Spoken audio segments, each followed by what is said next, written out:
অনেকে আমার পরিচয় নিয়ে খুব কনফিউশনে পড়ে, আসলে আমি কি কুমিল্লার না ঢাকার? আমি বলি দুইটারই। কুমিল্লাও আমার বাড়ি, ঢাকাও আমার বাড়ি। ঢাকা আমার জন্মস্থান আর কুমিল্লা আমার দাদার বাড়ি। আপনারা শুনেছেন যে আমার দাদার বাড়ি এখানে মুরাদনগরে পরমতলাতে। আলহামদুলিল্লাহ, জীবনে এসেছিলাম কয়েকবার, খুব বেশি আসা হয় না। আমার জন্ম হয়েছে আবার ঢাকায়, ঢাকার ডেমরা থানায়। আমার জন্মের অনেক আগ থেকে আব্বা আম্মা ওইখানে থাকে, ফলে আমি হয়ে গেছি ঢাকাইয়া।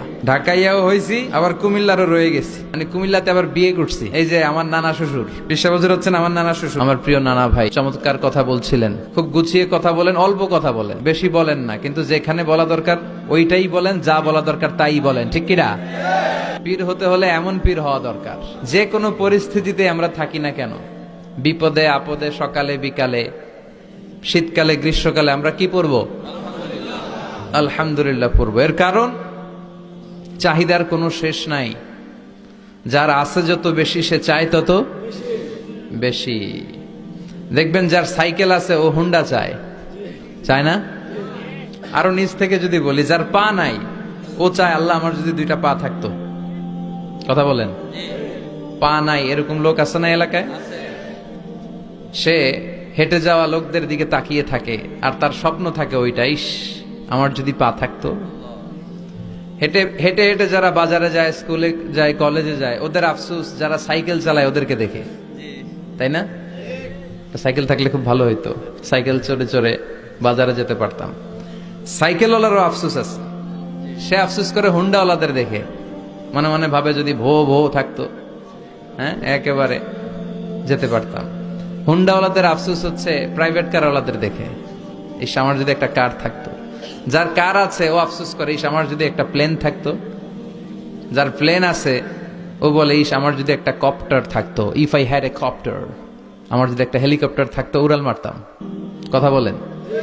তাহলে এই চাহিদার, ডিমান্ডের, হিউম্যান ডিমান্ডস এর কোনো শেষ আছে? যে এলাকার ছোট্ট মেম্বার, ওই মেম্বার ভাই চায় কি করে চেয়ারম্যান হওয়া যায়। কথা বলেন। যিনি চেয়ারম্যান হয়ে গেলেন উনি এবার ভাবে কি করে MP, member of the parliament হওয়া যায়, তাই না? আচ্ছা, এমপি যিনি হয়ে গেলেন উনি আরেকটু উপরে যেতে চায়, ভাবে যদি একটু যদি যাইতে পারি, একটা মন্ত্রণালয় যদি পাইতাম, হ্যাঁ মিনিস্ট্রি যদি একটা পেতাম, কতই না ভালো হতো। তো মন্ত্রী যিনি হইল উনি, ওনার অনেক শখ, ইস আর একটা জায়গা বাকি, হ্যাঁ কি নাম ওইটার? PM, prime minister. কিন্তু এই দেশে অসম্ভব। কথা বলেন। এই দেশে প্রাইম মিনিস্টার হওয়া যাবে? 1-2 জন এদের মধ্যে ধাক্কাধাক্কি, এবং ওনাদেরকে মেনে নিতে হবে। আপনি বাঁচেন আর মরেন, ওনারাই প্রাইম মিনিস্টার। কথা বলেন। তাহলে এই কথাগুলো বলার উদ্দেশ্য হচ্ছে হিউম্যান ডিমান্ডস এর কোনো শেষ নাই, আনলিমিটেড হিউম্যান ডিমান্ডস। এজন্য বিশ্বনবী বললেন, লাউ আন্না লিকুল্লি ইবনি আদামা ওয়াদিয়ান মিন যাহাব আহাব্বা আইয়াকুনা লাহু ওয়াদিয়ান ওয়া লা ইয়ামলা আফাহু ইল্লা তুরাব। আল্লাহ বলেন, এই বনি আদমের প্রত্যেককে যদি একটা করে স্বর্ণের পাহাড়ের মালিক বানিয়ে দেয়া হয়। কিসের পাহাড় দেখছেন জীবনে? আচ্ছা, স্বর্ণের পাহাড়ের যদি মালিক বানিয়ে দেয়া হয়, আহাব্বা আইয়াকুনা লাহু ওয়াদিয়ান, একটা করে স্বর্ণের পাহাড়ের মালিক বানিয়ে দিলেও সে চাইবে কিভাবে আরো একটা স্বর্ণের পাহাড়ের মালিক হওয়া যায়।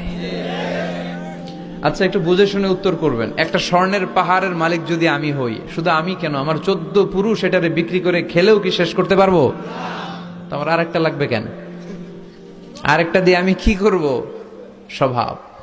বিশ্বনবী বললেন, সবশেষে হাদিসের শেষাংশে বললেন, ওয়ালা ইয়ামলা আফাহু ইল্লা তুরাব, কবরের মাটি ছাড়া কোনো কিছুই মানুষের এই জিহ্বাটারে থামাতে পারবে না। চিৎকার করে বলেন ঠিক কিনা? এজন্য যার আছে বেশি ও চায় বেশি, এই ডিমান্ডটারে একটু কমাতে হবে, আল্লাহর কাছে শুকরিয়া করতে হবে। অর্থের প্রয়োজন আছে, কিন্তু এটার হৃদয়ে স্থান দেয়া যাবে না। এটা হাতে আসবে আবার চলে যাবে, ঠিক কিনা? হৃদয়ে স্থান থাকবে কার? যাদের হৃদয়ে আছে আল্লাহর ভয়, তারা কভু পথ ভুলে যায় না। আল্লাহর প্রেম ছাড়া এই দুনিয়ায় কারো কাছে কোনো কিছু চায় না, ঠিক কিনা? মুমিনের হৃদয়ে দরদ, ভালোবাসা থাকবে একজনের জন্য। চিল্লায় বলেন তো তিনি কে? আল্লাহ। এজন্য আমরা যেন শুকরিয়া করি। আমরা যেন অভিযোগ না করি। দেখেন, আমরা যদি জিজ্ঞেস করি ভাই আপনি কি চান, কি লাগবে আপনার, কার কি লাগবে, একজন বলবে আমি এটা চাই, আমার এটা নাই, আমি ওইটা চাই, ওইটা চাই, কত কিছু লাগবে আমাদের। কিন্তু ঠিক এই মুহূর্তে যে লোকটা হসপিটালের বেডে শুয়ে আছে, ক্যান্সারে আক্রান্ত, ক্যান্সার যার নেই কোনো অ্যান্সার, ওরে যদি জিজ্ঞেস করেন ও বলবে আমার কিচ্ছু লাগবে না, আমি শুধু বাঁচতে চাই। ও কি চায়? আর আমরা অনেক কিছু চাই। এজন্য আমরা শুকরিয়া করব বেশি বেশি। শুকরিয়া করলে বাড়িয়ে দেয় কে? বিশ্বনবী দোয়া করতেন, আল্লাহুম্মা জাআলনি সাবুরা ওয়া জাআলনি শাকুরা ওয়া জাআলনি ফি আইনি সাগীরা ওয়া ফি আ'য়ুনিন নাসি কাবীরা। আল্লাহ আপনি আমারে ধৈর্যশীল বানান, আপনি আমারে শুকরগুজার বান্দা বানান। আল্লাহ আমার চোখে আপনি আমারে ছোট বানান, গোটা বিশ্বের মানুষের চোখে আপনি আমারে বড় বানান। সবাই পড়ি আমিন। এজন্য সবসময় প্রশংসা করব কার? কম কম না বেশি বেশি? সবসময় শুকরিয়া করতে রাজি আছি তো? আল্লাহ সব সময় যেন আমরা তোমার শুকরিয়া করতে পারি, তুমি তৌফিক দাও। আরো জোরে পড়বো সবাই আমিন।